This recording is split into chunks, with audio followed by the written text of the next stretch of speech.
Welcome back, boys and girls. Last time we were together, we talked about Gladys Aylward and the long, very hard journey she took to get to Jeannie Lawson and the place that she was going to work in China.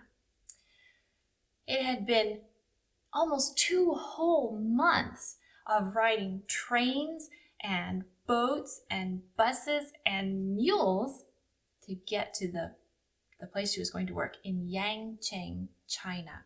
She was very tired, and she was hoping for a nice, comfy house and a friendly welcome. But she was disappointed again because the house that Jeannie Lawson lived in was old and it was falling down, and Jeannie wasn't very friendly either. Apparently, the people in that area thought that this big old house was a place where Satan's angels lived, so they were afraid of it, and no one had been in it for years. That's how Jeannie Lawson was able to rent it very cheaply. She trusted God to take care of her, and so that's where they lived. Well, Gladys took a look around the house, and it was full of trash, but she found one of the rooms that didn't stink as much as the other rooms, so she put her suitcases down there. And then she went to explore the neighborhood. She took a walk. So she went outside and she saw some women and children, so she waved. She tried to be friendly. But those women picked up their hands full of mud, and they started throwing it at Gladys. And Gladys started to run away, and the children thought it was hilarious. They laughed and laughed at Gladys. Well, this is not what Gladys was imagining as a missionary. Poor Gladys had come halfway around the world to tell these people about Jesus, and they were just mean to her. So Gladys cried. Mrs. Lawson said, "Well, I have to say, in all my years of working in China, I've never met a group of people that are as unfriendly as the people here in Yangcheng. They're afraid of us because they've never seen anyone with skin that is so white. But just think how blessed you are. You have dark hair and dark eyes, just like they do. Just think how scared they are of me with my white hair and blue eyes. They've never seen blue eyes before." Did God know that someday Gladys would work for him in China, even before she was born? Yes, he did, and he made her exactly right for the job that he gave her.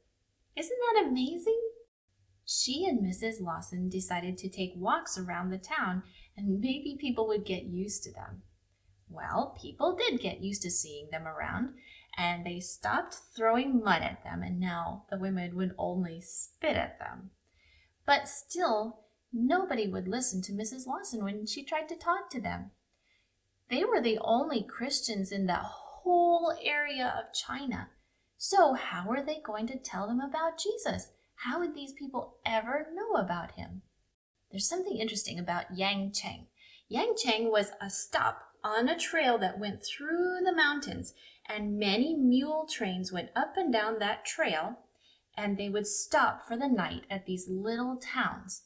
The little towns had high walls and gates so that at night they could close the gates and no robbers could come in. So the mule trains would come into a town at night, and they would find an inn, and they would be safe for the night. One day, Gladys and Mrs. Lawson were sitting and watching the mules go in a line, walking up and down the mountain. And Mrs. Lawson said, "Wouldn't it be wonderful if some of those men got Jesus? They could take the story of Jesus to places that we could never go." So Gladys and Mrs. Lawson went home, and they knelt down on the dirt floor, and they prayed. Mrs. Lawson prayed like Gladys had never heard anyone else pray before for the people of Yangcheng. And then, shortly after that, God gave them an idea of how they could reach those men on the mule trains. They thought that if they could run a nice, clean inn with good food. Then the mule trains would come and spend the night, and then Mrs. Lawson could tell them stories about Jesus.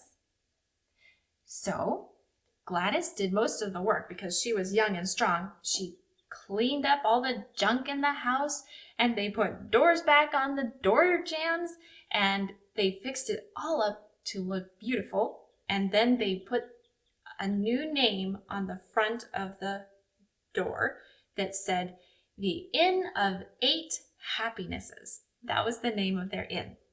Mrs. Lawson was in charge of running the inn, and they had a cook named Mr. Yang. He was Chinese, and he would make all the good food. And Gladys, her job was to take care of the mules. So she had to scrape the mud off of the mules' legs, and she had to give them food and water. And it was her job to bring the mule trains in off the streets. The first night, the inn was ready. The food was cooked. Everything was clean. They were ready for customers, but nobody was coming in. So Gladys had memorized something in Chinese that meant, "We have no bugs. We have no fleas. Good, good, good. Come, come, come." And she stood outside the gate and she yelled this to all the mule trains that were going by. Eventually, a mule train came toward her, and Gladys saw the first mule in the line, and she grabbed his bridle and she pulled and pulled to get it to come into their courtyard. And at first, Gladys was so small, remember, she thought she was going to just be dragged down the street by this mule. But the mule was pretty tired, so as she pulled, the mule turned his head and he came in the courtyard, and all the other mules followed him. And then they smelled the food in the troughs, so they came straight in and they started to eat. But all the men on the mule train ran away. They were afraid of Gladys, and they didn't want to go into her house. So they had a bunch of mules, but no people. So Mr. Yang, the cook, had to go out and find the men and tell them that it was safe, that they could come in. After a while, it got a lot easier. They had regular customers that knew them and weren't afraid of them, and the mule trains would come in. Sometimes even 50 people would stay at their inn. And Yang would cook delicious food. Mrs. Lawson would tell them stories while they ate or while they rested. And she told them about Noah and the flood. She told them about Joseph and his brothers, and about David, the shepherd boy. And of course, she told them about Jesus. They were amazed that this God in heaven would send his son down to die for them. None of their gods, their mountain gods, could do that. Do you know where Gladys was when all this was happening? Yep, she was out in the back taking care of the mules. She was scraping the mud off their legs and carrying food and water to them, cleaning up their messes. That was not a very nice job for a missionary, was it? It was a very hard job. And Gladys didn't even like mules. They were really stubborn and they were smelly. But it was actually the only job that she could do. So she did it with all her might. Sometimes she could peek through the windows into the courtyard, and she could see Mrs. Lawson sitting on a stool in the middle of the courtyard telling Bible stories to the mule drivers. And she could see the mule drivers leaning in so that they didn't miss one word of these interesting stories. God blessed their work in that inn. And some of those mule drivers were the very first Christians in that whole part of China. Well, slowly, Mr. Yang helped Gladys to learn the Yangcheng dialect of Chinese, the language that they spoke in that area. And it's funny, even though she didn't learn it very well when she was in England, God helped her and she was able to learn Chinese once she got there. Then something sad happened. About 1 year after Gladys got there, Mrs. Lawson died. Now, Gladys was the only Christian in the whole area of China, and she was the only one who could tell people about Jesus. And not only that, Mrs. Lawson had people sending her money, and now that she died, the money stopped. So there was no money to pay for the taxes on the inn. Oh dear, what was Gladys going to do? Also at that time, women were not allowed to go outside of their houses without a man to be with them. And Gladys didn't have anyone to go with her, so she couldn't go anywhere. She wanted to talk to her neighbors, the ladies who lived around her, but she couldn't go out of her house because she had nobody to go with her.